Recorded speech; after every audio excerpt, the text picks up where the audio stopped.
What would you tell your 20-year-old self if you could go back in time? Would you warn yourself about some of the pitfalls that you've been through? Would you do anything differently? I mean, I'm sure that we all could feel that way. I mean, would you warn your 20-year-old self about a mistake or tell them to slow down or push them to dream bigger? I've thought about this a lot lately.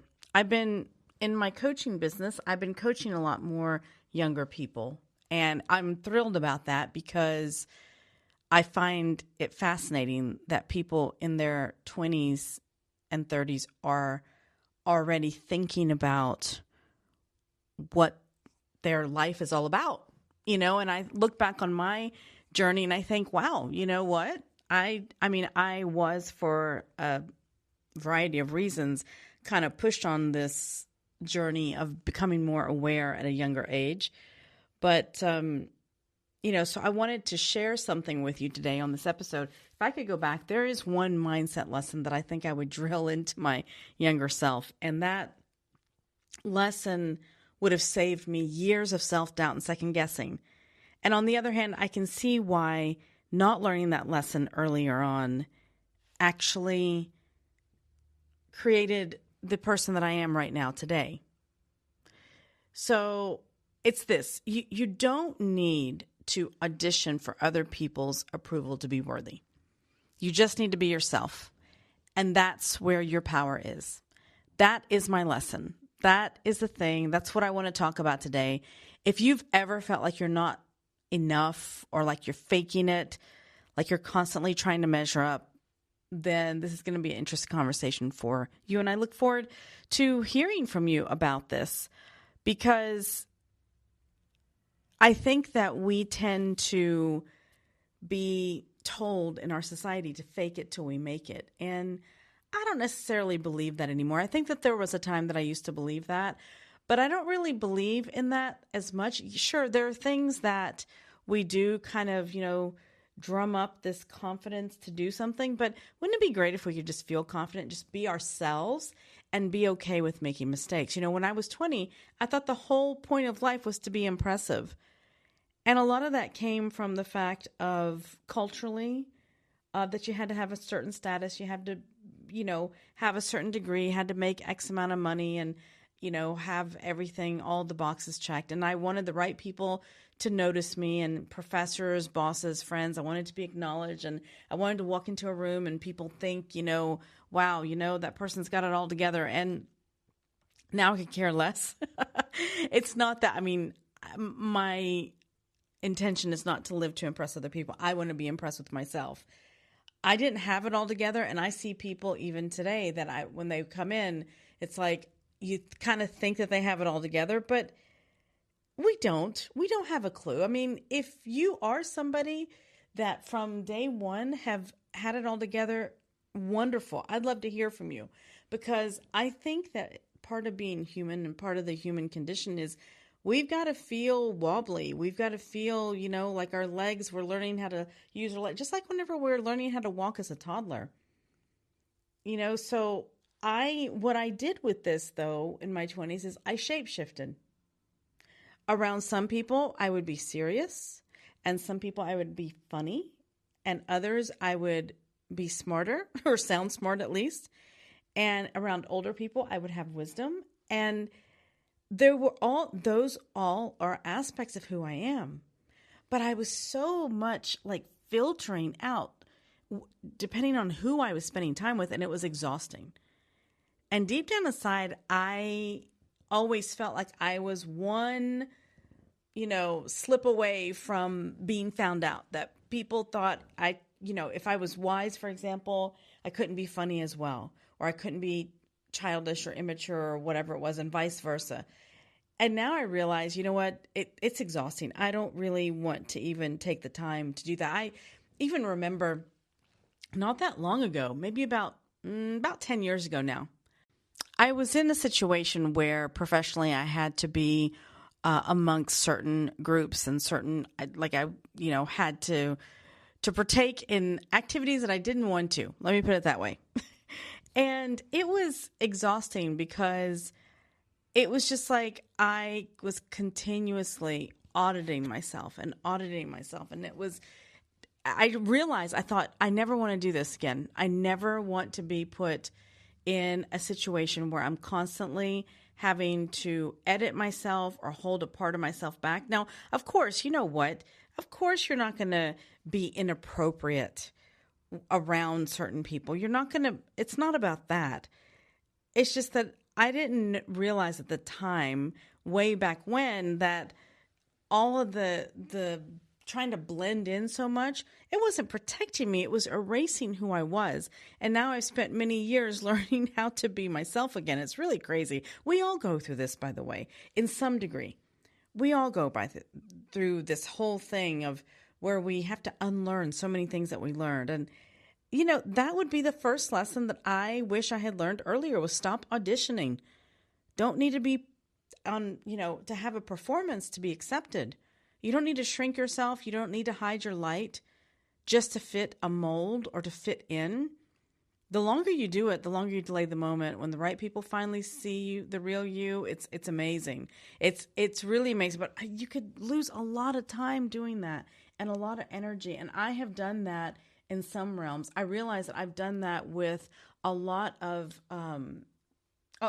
actually a lot of, and I'm just sitting here trying to think. I think I've done it in professional and personal, both. And that would be one of the lessons. You know, there was a group project, I remember, I'll never forget this. Everyone else seemed, you know, sharper, more confident, and just like understood exactly what was being asked. And I was sitting there and I thought, okay, I'm not going to say anything, but I have no idea what the heck they're talking about. And I didn't want to embarrass myself.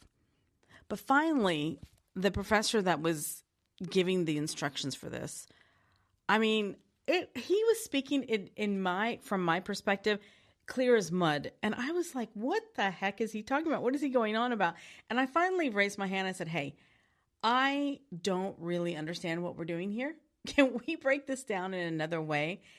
And I thought, oh my God, I have just spoken up in front of this big group of people saying basically that I didn't understand, or that maybe they think that I'm going to be, you know, that I'm stupid or whatever it was.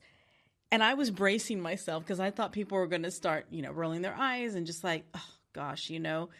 But instead, there was a girl that was sitting behind me and she said, yeah, you know what? I'm confused too. And then suddenly, bit by bit, the whole group started chiming in and we all relaxed because we just slowed down because we realized nobody knew what was going on. And we actually were able to make progress, and it brought a different dynamic in the group. And that day I realized something, that my honesty and being, you know, able or having the courage actually to speak up, that my honesty did what all my pretending never, ever could do.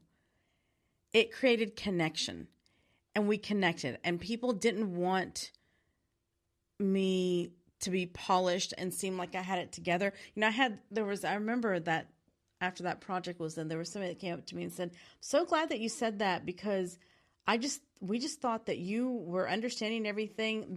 There was a group of people in the class that thought that I knew what was going on, that I was like the smart one or the wise one. And I was so not. It was really funny. I'll never forget that, because I realized then, okay, you have to be real. You have to speak up. So the second lesson that I would definitely advise my 20-year-old self is that authenticity is attractive. It gains connection. When you stop hiding yourself, you attract. People aren't drawn to perfection. They want to be able to relate to you. They're drawn to the truth of who you are, to your quirks, to your flaws. Someone brave enough to show up without a mask on. It is attractive. A couple of years ago, I had someone, like an intern, walk around with me and follow me, not only in the practice, but also with my coaching business. And one of the things that he asked me, he said, you know, how come it seems that people just want to send you their family members or their friends or their loved ones? As soon as they've seen you once, they want to send somebody in to see you. I said, maybe because they feel like they can be helped. I do my utmost to be present in the moment and just be myself.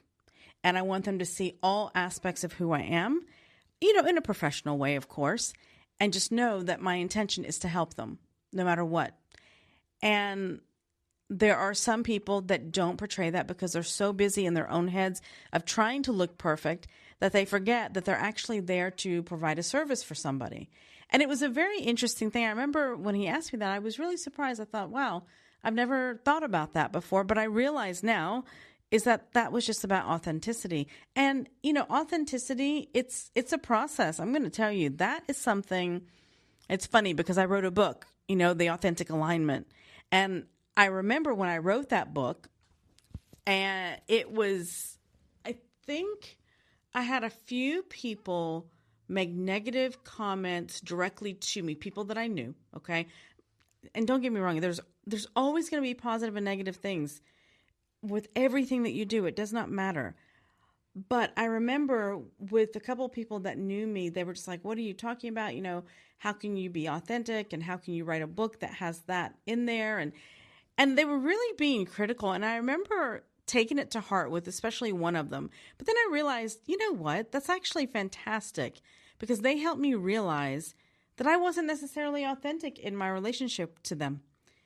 And that was a learning process. So yeah, it's interesting. I mean, don't get me wrong. It's not like you have one epiphany and then suddenly walk around being all confident and like Wonder Woman, forever.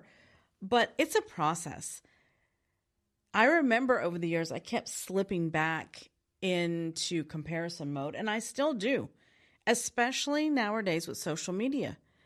I mean, I would be lying to you if I said that I didn't, but it felt like everyone, in my age group was just always 5 to 10 steps ahead of me.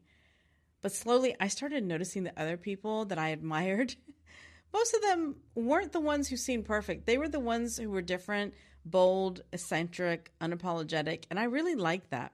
And that's when it clicked, because this is the long game. It's not about fitting in. It's about standing out in the way only you can. You are your own unique individual. So, a few things that really helped me, and maybe they'll help you too, that's why I want to share them, is catch yourself performing. Notice when you're putting on a mask and ask, what am I afraid of that will happen if I show up as myself? And I'm going to tell you something. If you're showing up a lot around your loved ones or your friends or, colleagues, whatever, performing, you've got to ask yourself, am I with the right people? You've got to ask yourself that. Also practicing small honesty, saying, I don't know. Say, I'm still trying to figure it out. I'm a work in progress. Say what you really think, even on the small things. And not everyone will get you. Find your people. Stop chasing the ones who don't. It's not worth it. And invest in the ones who do. Think about the long term, 20 years old, 30 years old, 40 years old, and beyond. You're not supposed to have everything figured out. We are learning all the time. The point is to grow into yourself and not fake that you have finished or that you have arrived somewhere, because none of us have. So just to recap and reflect, the mindset lesson that I wish I had known at 20 is that you don't need to fit in, you need to stand out. You don't need to be perfect, you need to be present. You don't need to have every answer, you just need to have the courage to start, because the world doesn't need another copy, it needs the real you. I want to leave you with a few questions to reflect upon this week that I hope will help you. And please do reach out. I really thank you for being here today. Please reach out to us and share this with someone who may need to hear it. So here are your questions for this week, okay? And I want you to sit with these questions, journal with them if you can, because the answers might change the way you see yourself. So where in your life are you still auditioning for approval? Is it with your parents? Is it with your boss, with your husband, with your wife, with your friends? What part of yourself have you been hiding because you're scared people won't accept you? Who do you feel the most yourself around? And how can you spend more time with those people? And here comes the biggest one. What would happen if you stopped performing and started showing up as you right now? Again, sit with these questions. You might be pleasantly surprised on how you see yourself differently. Thank you once again for listening to Real Talk. If this episode resonated with you, share it with someone who might need to hear it. Please make sure you subscribe. Don't want to miss what's coming next. Until then, stop auditioning and stay shining.